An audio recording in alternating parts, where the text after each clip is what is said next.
Good evening friends. मैं हूं वंदना भारती और आप देख रहे हैं कमोडिटी इनसाइट्स विद वंदना भारती।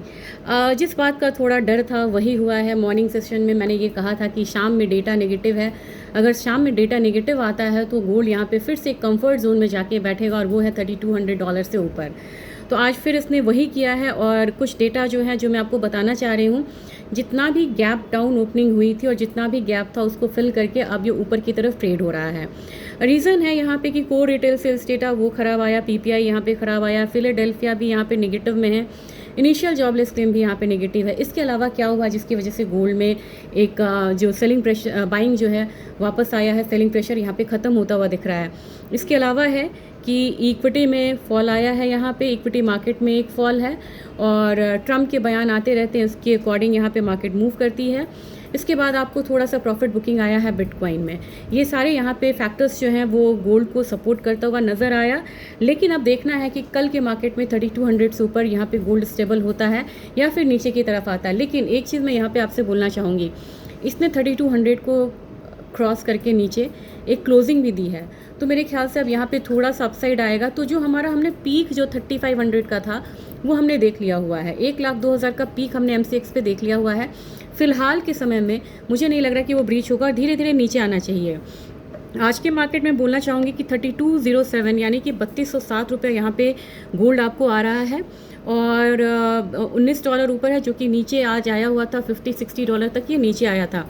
तो ओवरऑल रिकवरी इसने कितना दिया, $75 का दिया। अपना जो गोल्ड है ये 92,800 के करीब आ रहा है और यहाँ पे एक और कंट्रीब्यूशन हमारे INR का भी है जो 10 पैसे के करीब यहाँ पे डिप्रिशिएट हुआ है। तो एक 10 कह सकते हैं कि थोड़ा सा यहाँ पे प्रीमियम एड ऑन भी हुआ है MCX गोल्ड में। अब MCX गोल्ड की क्या मूव यहाँ पे हो सकती है, ये सबसे ज़्यादा इंपॉर्टेंट है। 92,820 ये एक लेवल है जहाँ पे अभी आके MCX गोल्ड खड़ा है। अब लग रहा है कि क्लोजिंग थोड़े ऊपर साइड ही होती है, तो अप साइड में क्या रहेगा, अगेन 93,000 हमारा एक रेजिस्टेंस है। 93,000 से ऊपर 93,500 तक आप मान के चलिए वो एक रेजिस्टेंस जोन है। अगर उसको ब्रीच करता है तभी हम कहेंगे कि यहाँ से अब ट्रेंड चेंज है और शॉर्ट टर्म में फिर से एक जो बाइंग है वो देखने को मिलेगा। सिल्वर की बात की जाए तो सिल्वर में मैं बहुत ज़्यादा मॉर्निंग में भी बेयरिश नहीं थी। मैंने कहा था कि रिकवरी इसमें आएगी, 96,000 पहला रहेगा, 96,300, इसके बाद हम 97,500 या 98,000 वाला लेवल्स आता हुआ देख सकते हैं।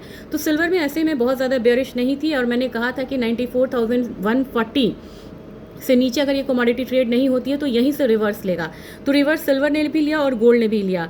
तो यहाँ पे मैं ज़्यादा बुलिश सिल्वर में हूँ। मुझे लग रहा है कि we should target 97,000 as resistance और हमारा दूसरा जो होगा वो 98,000 होगा, लेकिन 98,000 में समय लगेगा। गोल्ड में आप मान के चलिए कि 93,000 से 93,500 के बीच में फिर से यहाँ पे एक रेजिस्टेंस जोन आ जाएगा और नीचे की तरफ मार्केट जो है अगर 92,000 से नीचे क्लोजिंग देती है तो फिर रास्ता खुलेगा हमारा 90,000 का। तो कल का दिन बहुत क्रूशियल है, किस तरफ यहाँ पे क्लोजिंग होती है ये काफ़ी इंपॉर्टेंट है। ओवरऑल गोल्ड और सिल्वर दोनों में यहाँ पे फॉल है और मुझे लग रहा है कि हो सकता है कि कल के दिन यहाँ पे थोड़ा सा करेक्शन भी देखने को मिल सकता है। तो आज का ट्रेड संभालिए, आप मान के चलिए कि अपसाइड कैप हमारा 93,500 है। एक बार फिर समराइज करना चाहूँगी, हमारा डाउन साइड 92,000 है, इससे नीचे की क्लोजिंग होगी तो 90,000 देखेंगे। सिल्वर में 97,000 पहला रहेगा, 98,000 दूसरा रहेगा।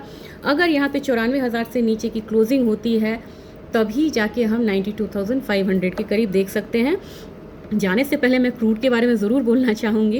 क्रूड ऑयल यहाँ पे 3.5% 3.25% डाउन है, हमारे मार्केट में सेम है। तो यहाँ लगभग आपको 5200 का लेवल्स आता हुआ दिख सकता है।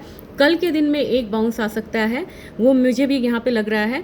नेशनल गैस में 295 का लेवल्स मैंने दिया था, 293.4 है, तो ऑलरेडी वो लेवल अचीव हो चुका है। कल मैं बताती हूँ ऑप्शंस को चेन को स्टडी करके कि किस तरीके की मूव आएगी। कॉपर डाउन था लेकिन कॉपर फिर अपसाइड आ रहा है, सिर्फ अब यहाँ पे ₹1.25 की गिरावट रह गई है और मुझे लग रहा है कि अगेन ये 865 को टारगेट कर सकता है।